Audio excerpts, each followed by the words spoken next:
So this is a story that we covered for things you might have heard exclusively on YouTube now, and also in the 5 headlines, I'm pretty sure, for the morning edition we had here. And it's a story that took a little time. It's a yesterday story, if you will, that took some time today. With all today things that happened, it actually did grow. And I had a chance to listen to some pundits talk about this one, so I have a bit more perspective. It doesn't get any better.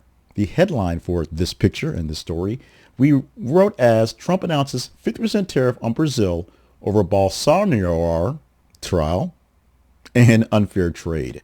Bolsonaro's trial. And this happened because of, well, the main part of this is happening yesterday, 50% tariff on Brazilian imports, up from the 10% that was imposed in April, effective August the 1st. So there's time to negotiate this. And it's justified by linking Brazil's ongoing trial to former President Javier Bolsonaro, to calling it basically what his were, witch hunts. Also, there's some unfair trade practices there as well, and a digital censorship targeting American platforms like Truth Social and X. We'll get to those in a second. Trump framed the move as responding to Brazil's treatment of Bolsonaro and protecting American trade.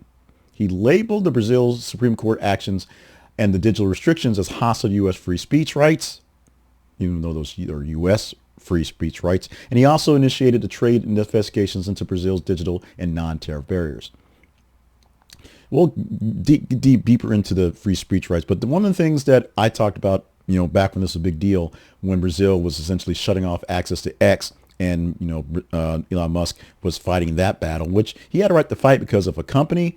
But as far as free speech, maybe Donald Trump doesn't know this. Only the U.S. basically has this right to free speech that other places don't. So only in the U.S. can you keep things open. And remember, X and Truth Social are private entities, so they can actually restrict speech based on what they feel like their bylaws are. And customers are free to leave.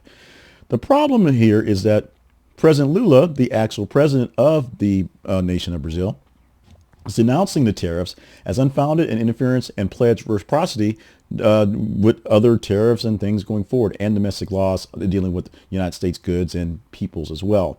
He stressed that the U.S. already runs a trade surplus with Brazil. There's that. And summoned that the U.S. charges on this one are protest to the decision to keep business going in Brazil. And the sectors in Brazil, particularly coffee, orange juice, beer, and ethanol, are ready for a fall off. These are all things that we definitely can't live without. We love some beef. We definitely need orange juice. Coffee is what we do, and gas is gas. When those things go up, things go down here. Markets reacted yesterday swiftly and is still sort of falling out back and forth.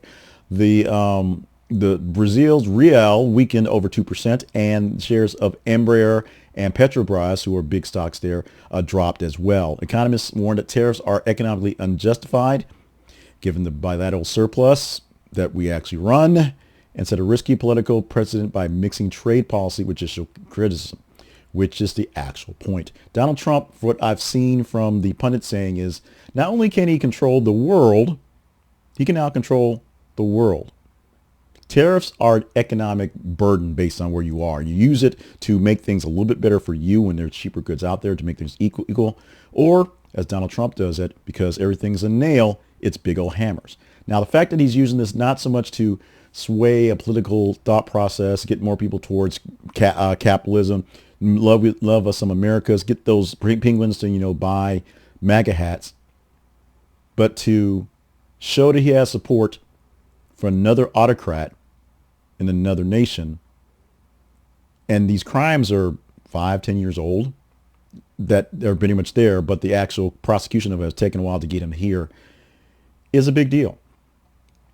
It's not like he's dropping bombs on them to stop them from prosecuting the former president of Brazil.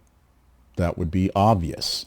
This one is dropping bombs on the nation of Brazil because of how they treated the former president, much like he believes he was treated unfairly. It's just not quite as obvious yet. So this empowers the U.S. to leverage its diplomacy and trade negotiations. We have the big stick, and we can do that and get what we want to.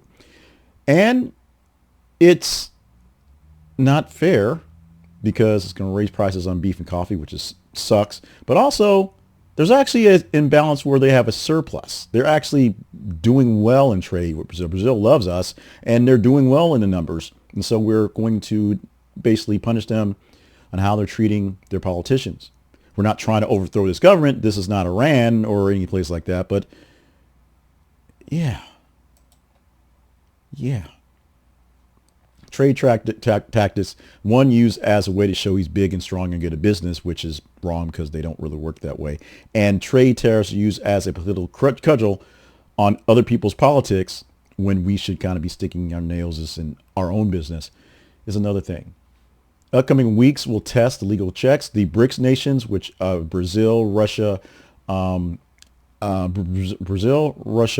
what's the A again? Oh, I. Brazil, Russia, India, China, and South Africa were going to do their best to do things, touch up things, including copper imports. Oh, we have a story on copper as well. So we're going to see how the thing plays out.